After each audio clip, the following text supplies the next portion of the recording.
Դու վերք ունես, որը առնահոսում է, եթե դու այսօր ունես խնդիր, որը լուծում չունի,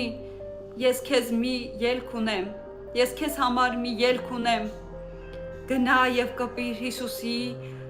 հանդերձի ծայրին և դու կստանաս բժշկություն, գնա և հպվիր նրա հանդերձին ու Տերը կդադարեցնի քո առնահոսությունը, քո սրտի վերքը կբժշկի, քո դժվարությունից քեզ ազատ կանի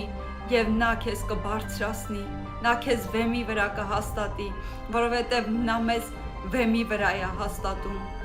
այն տան նման, որը վեմի վրա էր կառուցված, ասում է երկու մարդ տուն էին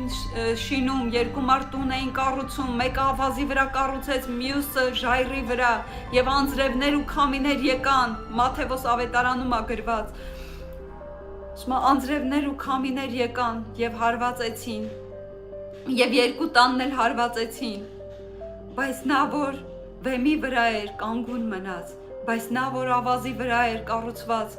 քանդվեց, եկեք այսօր մենք կանգնենք ու ասենք մեր հիմքը Քրիստոսն է, մենք Քրիստոս հիմքի վրա կառուցենք մեր տունը, մենք Քրիստոս հիմքի վրա կառուցենք մեր հոգևոր ընթացքը և հավատացեք կգան քամիներ, փոթորիկներ, բայց նա հավատարիմ է,